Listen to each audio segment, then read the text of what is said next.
du da shan thlir tu te chi bai vek ule Lengzem Lenglawng Thlan na hun kan ron thleng le ta a tunchuma hian ITI Venga kan nom meka ITI Veng branch YMA tenen hun kan ron mang don ani tin vo in hi juni sompanga YMA day ani a he ni den san hian YMA day PUALin infiam na hun te an mang dona chumi pa chuan in Thlan na hun kan ron mang dona thlir tu ten atop thleng ami lo thlir sak turin kan han som ha cheu ani tin ITI branch YMA shwai tu te hian he YMA day PUALa Thlan na hun nei pui turin ke ni du da shan te hi minon soma an chunga polom thu kan soi halani ole tuna chuan Lengzem Lenglawng Thlan na hun kan man te hi lo thlir hawang u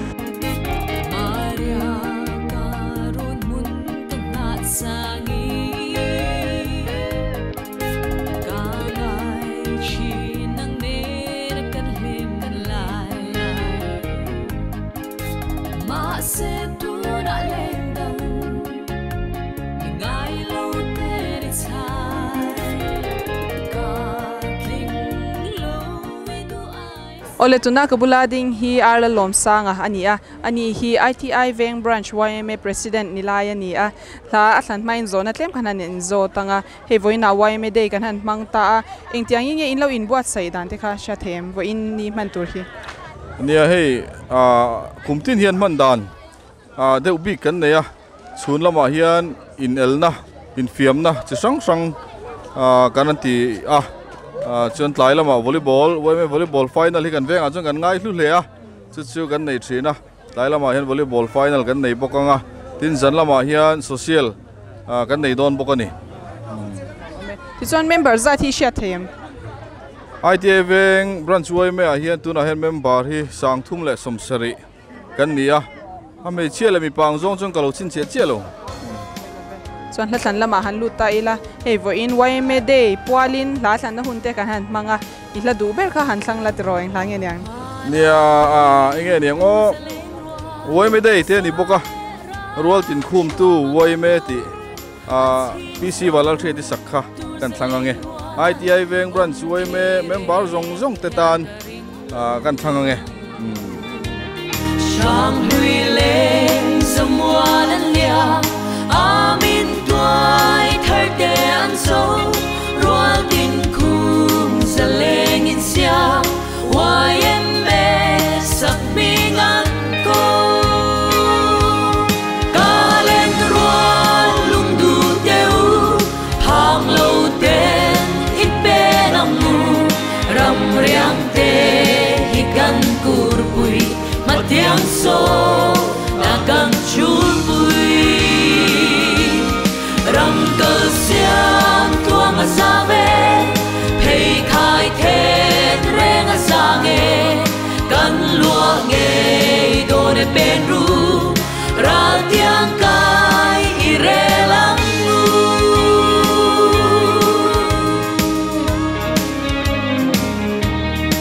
an bai le ngin an shil fa kan zo tlang tuan a tloma qua vel zong hian an hai lo hil thei hian in an moi lo zong thot qua lai ong lo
cầm tin đón bụi căn hoa mê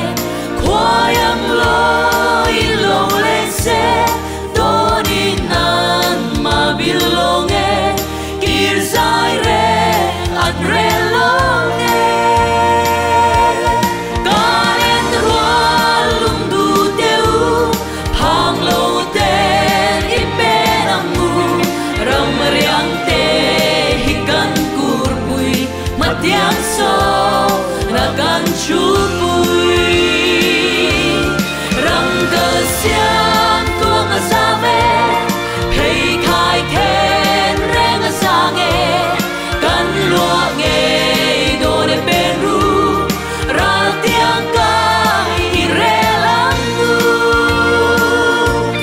rang ka siam tuang asave pei khai ken reng asange kan lua nge do de peru ra tiang ka i re lang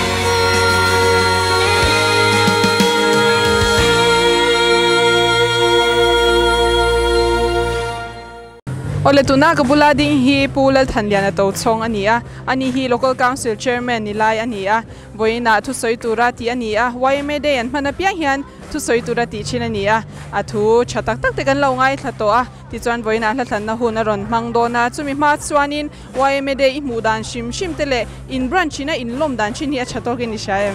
a chatok e branch YMA hian nia kumtin hian chiat tok kan omani lo zon tilai hian a hu hovin section sang te ne in el na thiang vim hei mizo nam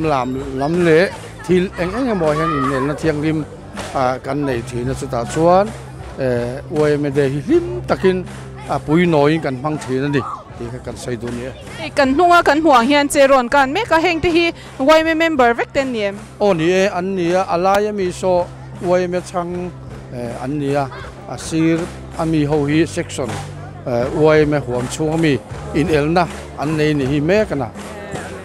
me ohla thlan lama han lu ta ila YMA de PUALin Lengzem Lenglawng thlan na hunte ani a ila du ber mai kha han thlang la chro heng thlang ni la du hi tam khop mai ma se voini anga hi chuan ke ma mi ma la po hi kalung hi leng ve a chu wangin ar van ram moyan an lung leng ve ngeng ti kha zo to ka sakha amoi ka tia chu kan thang nge ka than chan chu mun sang a voini YMA de lim taka mang tu te zong le ka thian then khatte mol million san to a tin aladam ate le mun sang a thalai tan YMA de lim taka mang tu atan le voini du sak na chu ka than chan de bere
ole tuna hian chongbola section lama kan shoi tu te kan member te andinga ani hian an ming te kha soi mai sela te ro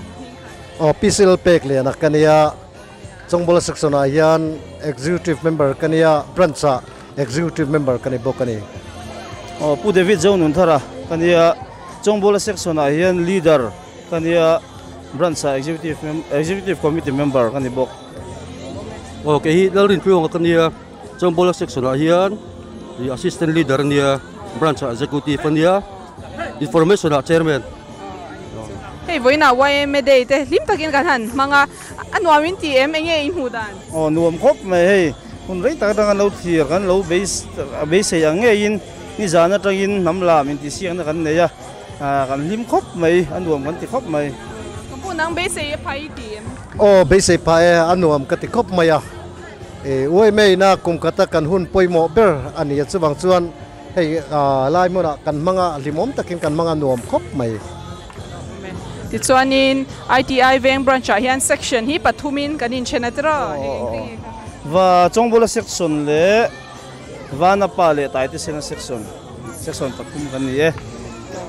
ola san lama hanlu ta ila YMA day pualin in hladu be pakhat kha hanin chom mai ta ula englange thanang HCC la sang lura sak te ulo mai ti kha kan thangange thlan chan chu YMA kanin man pui mun sang ami te kan thlan chana chu ba ka kan kholui ti mai ang ke kang lama kan lo om to na lama kan thian te zong kan thlan ke bo kan thlan chan bo kan ni e ngai thatura tu te ke hi kumtung khuwa tangai lai mun rom pem ta kania zolbu group YMA ka obi pui hlui te zong te le zolbu group hom chunga YMA member zong te lo ngai tla ka tan ka han tanga tin kumtung branch YMA ka member pui du tak te kango tan han kan thang bokani e cái chú ai thật tù ka du te chu mizo zong tam ni me a la tu ha cha chu wangin mizo zong tam ni me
ole tuna ko bulading te hi tai te sena section shwai tu te ania ani hian an ming le ani na kha soile mai ta sela change okay hi lalom zola parte kania tisuan branch YMA hian disaster management committee hian chairman kania suan section hian executive in kalom bok ni langil le varte kania section hian treasurer kania chuan branch YMA hian kumpuan treasurer bokin kom ke hi pile moi sura kania section committee member kania tung kum chu kalau chol khidi o in section hi section zinga lian ber kan ni khai lo tia digami o kalian bera member ri sathum somwata ka sari chu kan dikaring chuanin boina po hian akal chaber in ni mai anga tro nia thei kan kal thaber tur ka ngaya maro chu mi hi kan boi to amara chu seng chuanin alien bera chu tamber to ngayang chuan hei voina hian YMA day hlim takin kan han manga chumi po chuanin la thlan na hun te kan han manga in la du ber mai kha hanin chomta ula tro englangi thlanang le cha chu le thin ti la kha kan an thang ye kan san hi ei YMA ka kan suai tu lun lo ni thin section a po leader lo ni thin uwala kan ti maya ara chuno ma nikum lam kha kumin hian mol min liam sana voi ni po hay kan ngai khop maya kan trap atu le thina ni ti lai kha kan an than chan pakhat ni sela thome chuan ngai thatura du te khai nei kan ngai thatura kan du te hi ITI Veng branch YMA member song te tan le nu le pa te an lo tha ka tan le uwala chung te ITI Veng mi te le mun sang sanga khul mi te pon an lo mani chuan chung te an lo tha ka tan chuan kan thang ni sela athome la hian ngai thatura du te aron soi vek do ka duang kha chu abi takin tilela uwala chungte afapa te le anu le pa anu te abu na te song le achan cha te song tan ni ro sia ngai thatur ni ka photo te se to ITV branch YMA member te le T section a member thin timela alo kai khoite executive member te le ta setin England funds ani mai England funds to kania he euro ka thanga sai England khelo na kalung le thla ko ya England group te kan tida anam virtual om verenga ani mol mi so to sia chuwang chuan England funds zong te le ITA venga women parte T section member ten tan kan thang ani ye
Ole tuna kabula ding te hi vanapa section member te ang shoi tu te ani a in ping te le in ni nak te khamin han shilula kai hi PC zodin mo ya kania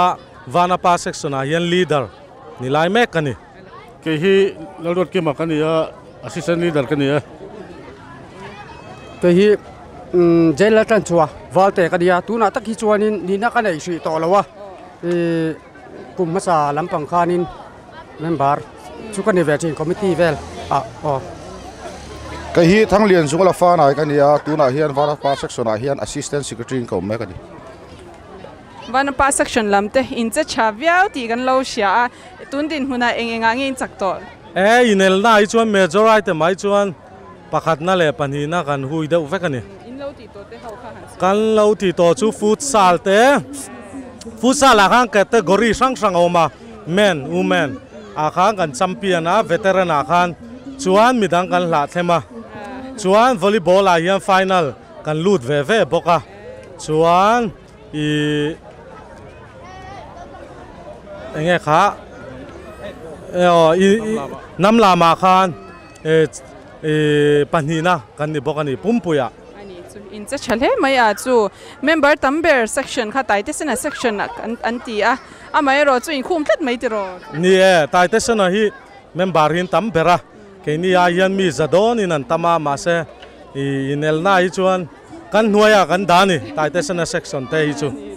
in ti chale mai ti chuan hei voina YMA dei pualin Lengzem Lenglawng la thlan na hun te kan han mang me kan ni a in la du ber kha hanin chom vele tamai ula englang ei thanang ni kan lo in ron to bo kan du hi chu lamang kalau le ta Thlan san han tia kan veng tan le I alo ngai thatu te zong tan chuan ITI veng tang lo pen chuak te nu pui pasal lo nei son to zong te le helai tlang dung lo ngai thin te tan kan thlang ani ber mai chu san pa han du em po om chuang lo wa ni kan veng alo om to thin helai dei kan man na amuda poron tel thei lo ang chi te kha ka tiang ho tang khan uluk takan lo ngai thlan kan ron thlang ani nia ngai thlatura kanan du chu hei kan venga hian kumtin hian tunang hian sport ang hian kan mang thin ani jingkara veng chung then fai na tlang te kan ti thina ni lenga kan hriat thei china hian ni lenga manang hi kumtin kan nei ta chu vain tuna po len rual then khat fam changta te le an chung te mun thanga om to te atiang ho song in om munan lo ngai thla ka ta kan thang ani longwa chatur tang ka du ta chu zong fa ta mun thang sanga YMA thim la lom ta ka lom hang tu ta tang kan thang ka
Ole tuna ko bula chute hi ITI Veng branch YMA shwai tu te ani hian an ming te le ani na khan soi vele mai ta sila change Christian lerin kimi Jezer John lerin kimi kani branch secretary kani arla lom sang kani branch president kani hey YMA hi inti chachin hle ni in kan lo sha luan chhuana te pokha in lo nei ni khan kan sha khang te pokha sha chiana chak oma engtiang in ye YMA hian in hun in lo man chin ti khamin han chila tun tu ma hian YMA de puala thil pe katan hian mi har sa le chum chia jok te in dap chuakin in sak ni se ti in committee na rela ta chumi tan chuan vanpa section lamami pilal du omi in chu kan saka hemi tan hian branch committee chuan ahmala masa atangin poisa kan tho khom phota cheng singa chuang kan tho khom phota branch committee member ten chumi chuan bul kan han trana veng chung nu le pa te anon tranga Thlan in anon thok chuaka chung le pa in anon trang ve zel boka in thatak mai kan saka tata hemi kan sakna tan hian cheng nuai ni ching khat sangli zani somsari pakhat kan senga chuan chung momo sang te baka tui connection te electric connection te tin an tui da na tur thlengin kan ti sakani hemi baka hian vo in PUAL hian kan veng chunga chungkua paruk ne na sumfai lanin YMA chi bai buk na kan ti boka heng khang kha tun hnaya kan ti chu animaya YMA de PUAL in abak hi tumdanga te po le thil dang occasion dang angchia te hian an veng chung mi te mi har sa te PUAL hian thil thang kan ti ve bokani ngai thla pon nuam hle mai in branch YMA po in ti chle mai a in ka lezen na tura po du sangna kan han hlan hal chewa ti chuanin ma chhopte enge lian tham deuh hlekte soi du in nei chuanin han hong lokila kan soi le mai nga kan ma chopa chuan thlan mual thar kan neya thlan mual thar atan chuan thei to pin kai buat sai kai pu cha me kani a mani khan chiat kan to nga kan vengin kan thlan mual ni amina thlan ruang lak chuangai hi za somriat pathum a oma chu min han ti kai lak deuh leka masela tuna hian kan local council te NGO dangte puina anni nen kan tang howa a the ang chuang kan han ti chomek zel ni a chu thil dang kan ti tur te po min ti thuanop deuh leka kan mabak lian ber chu thlan mual a ruang le ru ro in seng hoi ngai tam tak kan la neya maro chu fur khual ani wangin kan na ti theisi lowa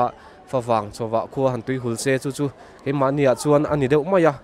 tin kumtop lama hian kan lo ti thin dan angin veng chung huap engemo inti hlimna zana te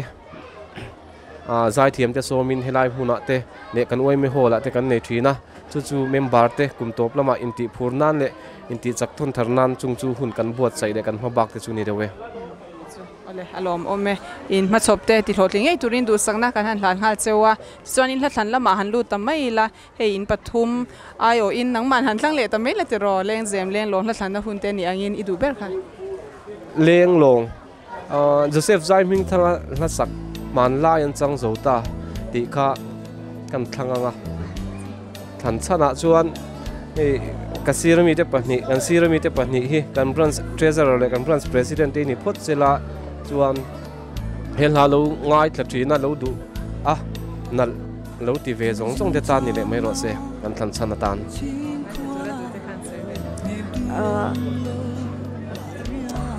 branch YMA member Mizoram chung le Mizoram pon mi zong te tan an than chan mo nge ngai thla tur du te mo ITI Veng branch YMA member zong te tan kan ti ve nge kan vang ku zo la len rual du ten lom rual song fang lo mo không nghe suy lưng kan rua lai hun kha man la âm chẳng dấu ta man la âm chẳng dấu ta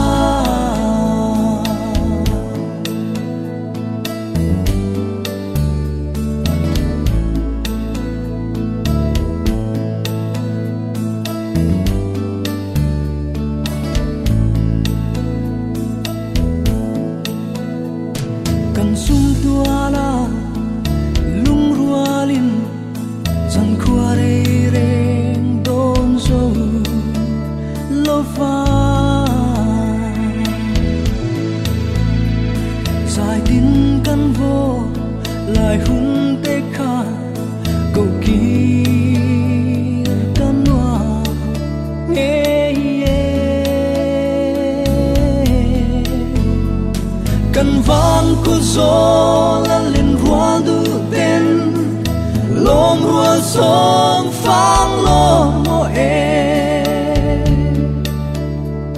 không nghe suy lưng cắn rua lại hung kha màn lại ăn chẳng dấu ta màn lại ăn chẳng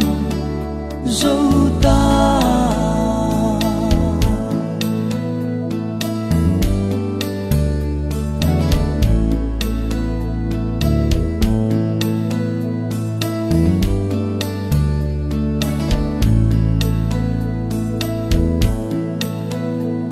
không nghe lung ca hồi quý tê kha cười lắm chuan dài rên về mô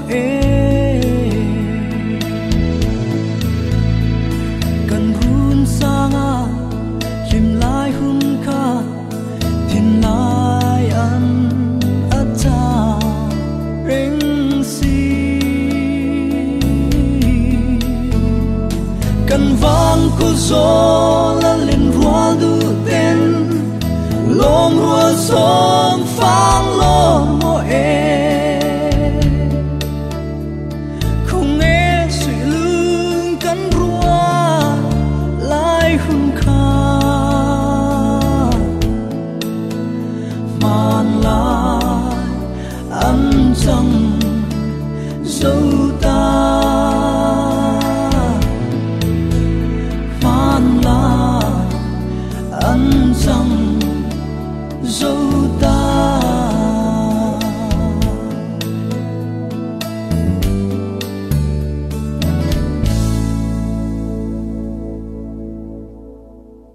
ole tuna kanom na lai hi ITI GSF field ani a tin hei kabula hian kan local council member te an dinga an ni hian in an hming te le an ni na te khamin han shil mai ta sila change ke hi sel biak kima kan ya ITI Veng local council a hian vice chairman kan ya ke hi James sel pau tu ITI local council member lo vo in hi YMA day te kan han manga engtiang in ye in mu dan shim shim te ka han sela nia hei anuam khop maya kan soi tu te dan soi tom kan me soi tu te dan soi tom kan selowa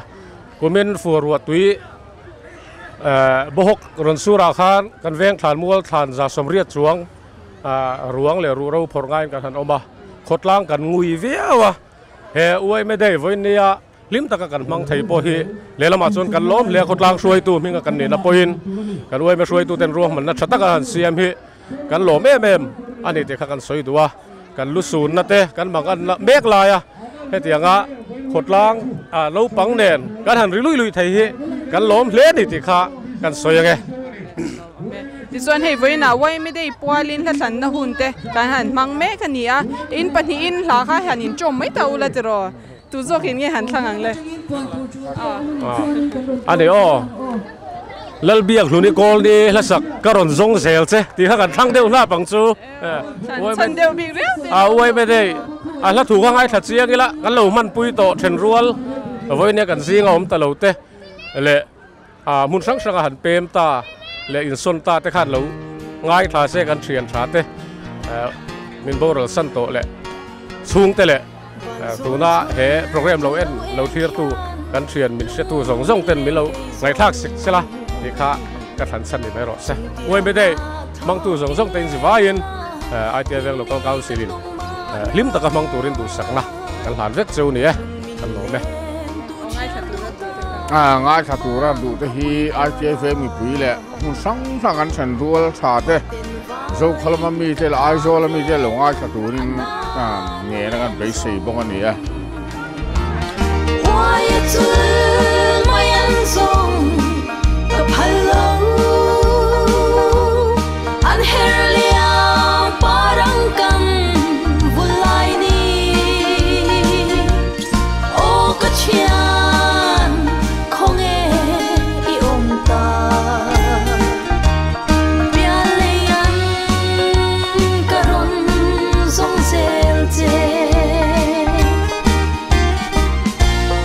Ngài hin ca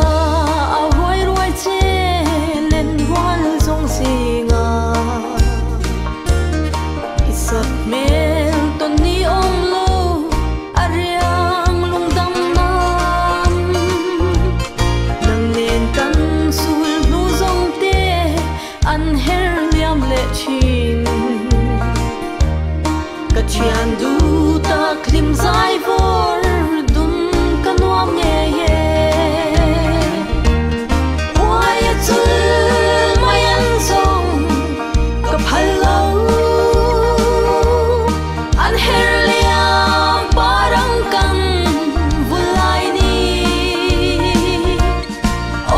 chian không nghe i ông ta bia lê ăn caron sông sel che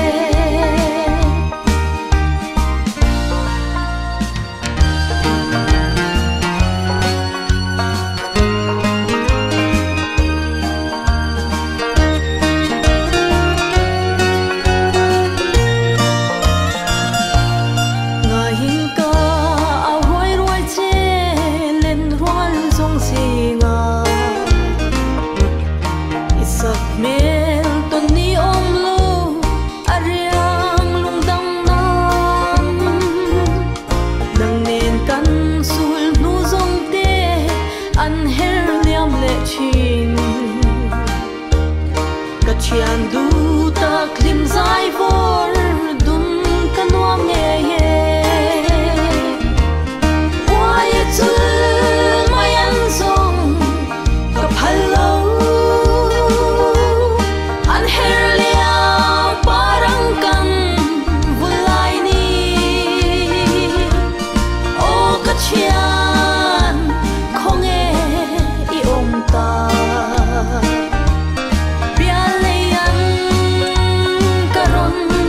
sông sel che why it's my song ka phalo an herlia parang kan vulai ni o ka chian khong e i om ta pia le yang karon sông sel che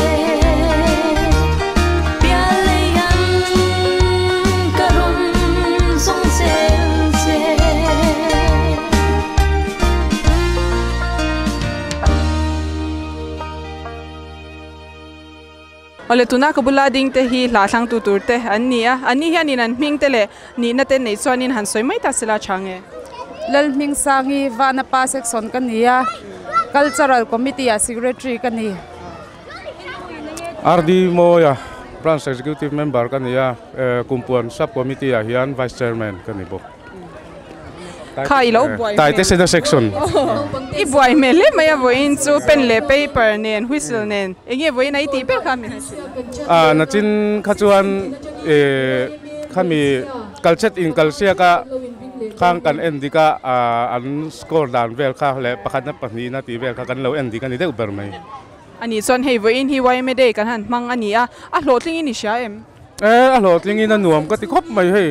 abi kin nuam ka ti le zol na san chu no pang hawan lima no pang YMA chang an tama hei hian nunan ti limin nuam ka ti no pang an tam hi chuan in nuam chi ni nuam no pang an lim lo chuan an lim thei lo reng reng chuan in voin kan hun man te nuam kan ti em an nuam khop mai lam te ni zan lama in ti siak na te kan nei to a ti chuan hei voin lama te po che ro te kan han ti le a an nuam min a hlimom khop mai chuan in hlan lama han lu ta mai la in la du ber kha hanin chom mai ta ula eng hangin thanang le pe chu la a chuan lel rin digi khiang te ina asak mizo wal nge ti kha cái kadu a kan du na chan po hi lel rin digi khiang te hi zai thiam ka ti sim ba ka la tu hi tha in cái ni mizo tan chuan nam la dik tak nin ka sia a chu wangin hela hi ka bon thang du ani ngai thatura du te khai nei chuan ngai thatura han du hi hun sang sang ka thian te le kan mizo pui te hian la thu uluk tak ngai tha kan nun pui thau theina turin le thingtlang lama ka chung le kwa te ho om te heng ho ta mi lo ngai kha ka tan kan pinghal bok ani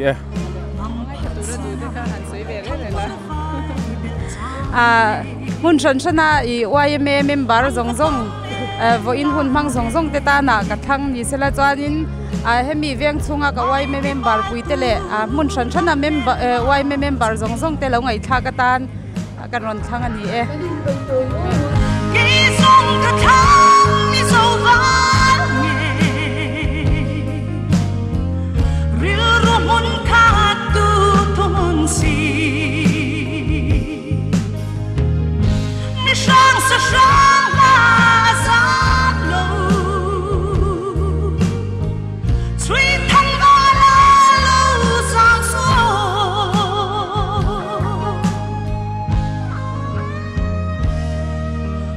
choang cor vai le ni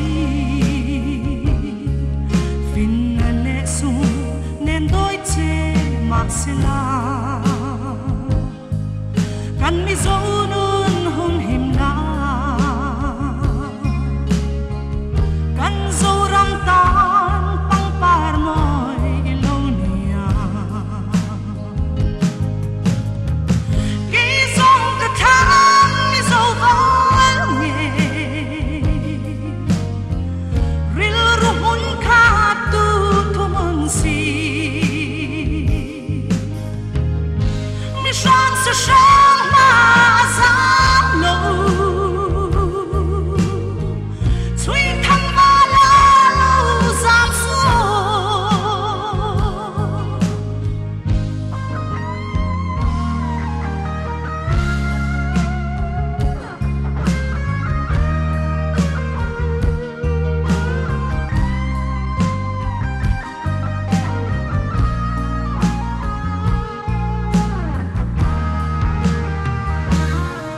Chin lung a chuak zo fa le la nu le le chui thang va rual te u ho ze shang si ra no li zo le zo nge run huna hui du nang ho ki song ka than mi zo va ril ru hun kha tu thon si mi shan se shan ma za lo sui thang va la lo zam so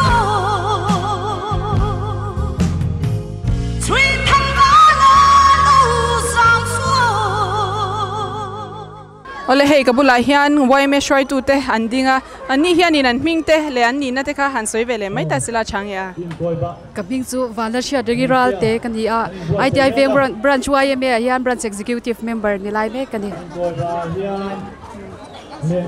ka ming chu MS dong liana ania ITI Veng branch YMA hian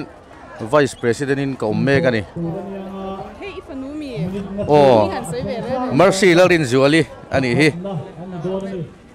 Kaming chu kelal mu chuaka kania ITI Veng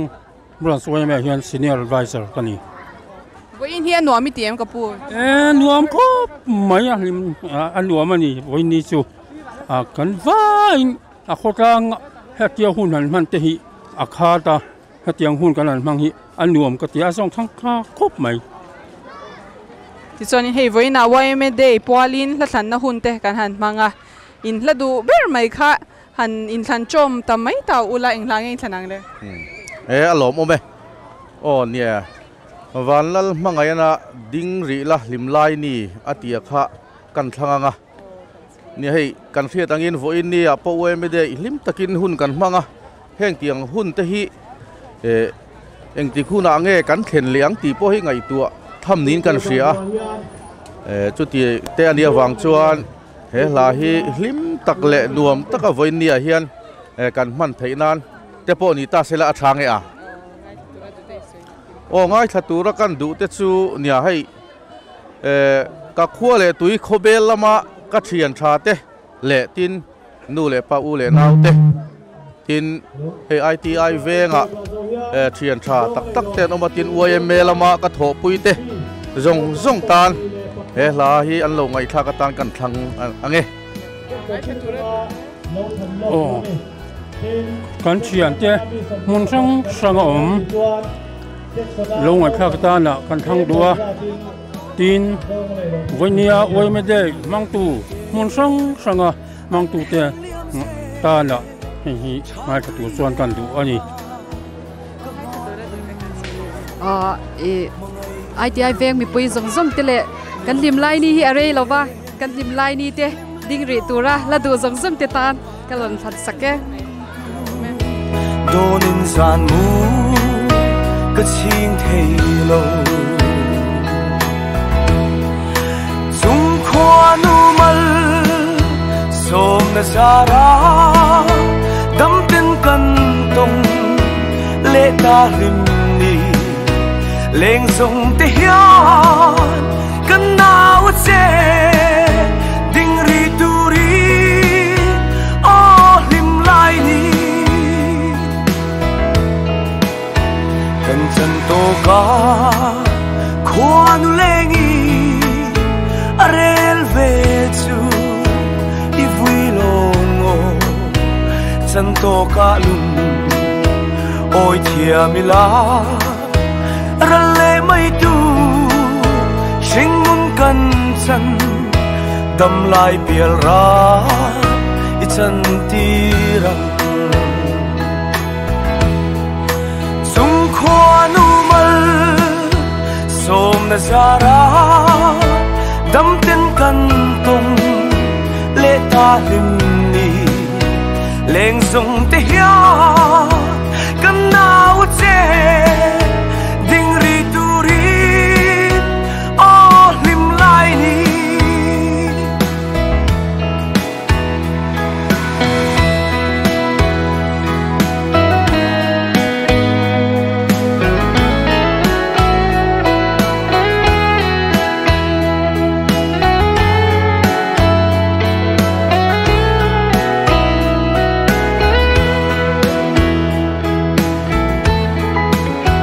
ato perna tan chuan hei hi vong reng ang mu len rual te u mangai na a in sui khomi lom pui tuar pui in lungai ni le lim ni song ten nu mal som na zara dam ten kan tong le ta rim ni Lenglawng te hian kan nau che ding ri tu ri o lim lai ni